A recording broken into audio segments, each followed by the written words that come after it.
Langa, Eurovizija ni naša vizija, ne? Ste peli pred časom, je pa očitno, da je, ne? Ja, v bistvu mi vedno pravimo, vsaka reklama je dobra reklama. Radi se tja vračamo, ker nam je vedno lepo.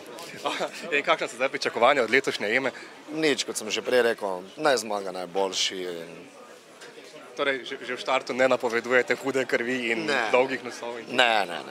Kaj pa bi kaj o svoji skladbi povedali? Ničesar še ne vemo o njej? V bistvu je taka, bom rekel, temperamentna baladica. To je pa tudi vse. Manca, ko je na dan prišel seznam avtorjev, ne, in se je postalo jasno, kdo je avtor, tudi tvoje skladbe je med ljubitelji Eurosonga malce završalo, ne. Zdaj pa je, da imaš letos največ možnosti za zmago. Zakaj namreč, ne? Eden tvojih avtorjev je tudi Andrej Babič. Ja, jaz ne vem, po mojem, da čisto vsi imamo možnosti za zmago, 14 polfinalistov in pa 7 ali 6 nepovabljenih avtorjev, tako da vedno se kaj govori, kdo bi lahko, pa kdo ne bi, ampak jaz pravim, da ne zmaga najboljši in čisto vsi bomo na istem štartu 20. februarja in 21. tako da... Nič ne staviš na to domnevno čarovnijo Andreja Babiča, ki mu vedno znova uspe. Pa zdaj v ozadju slišimo Cvet z juga, ki je tudi njegova, ne? Mogoče pa to kaj pomeni, ne, Denis? Ja, dobro se.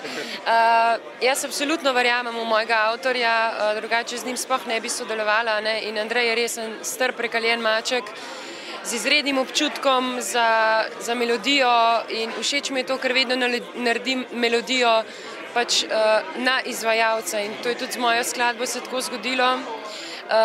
Tako da jaz res stavim na eno fajn dogajanje, na en lep večer, na en dober nastop. Jaz se bom potrudila maksimalno, zdaj pa, če bom na njegovem spisku že ne vem, katere zmage, bom pa še toliko bolj vesela. Nuša, ko se je vaše ime napisalo na seznamu, letošnji sodelujoči so nekateri zakričali, nekateri kričijo, še zdaj se mi zdi, torej zakaj je leto 2010 leto vrnitve na Emo?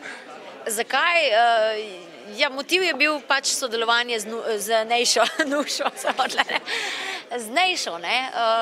Pač to, da recimo en tak uveljavljen avtor, kot je Nejša, povabi k sodelovanju, recimo lahko tudi gleda kot konkurenco oziroma kot kolegico, ne, pevko. Jaz vem, da recimo marsikateri avtor, ki dela muziko, seveda največ naredi zase in seveda se fokusira pač na ustvarjanje za sebe, ne, normalno.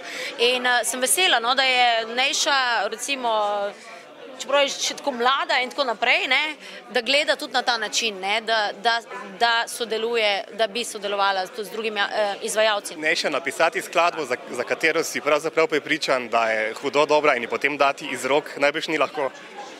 Tako je, sama zasnova avtorska je zelo moja, ne, ampak sem njej na kožo zelo priredila sam izpev skladbe, ki gre v res take mogoče rahlo tipične triumfalne refrene, kjer se ona kot močna vokalistka, kjer me res prekaša za par oktav, definitivno, ne, more izpeti in more pokazati in more to gradacijo res nadgraditi na fertik. No, se mi zdi, da komad ima v samem štartu ta interpretski razpon, od intime do res razkačanja na koncu, po domači.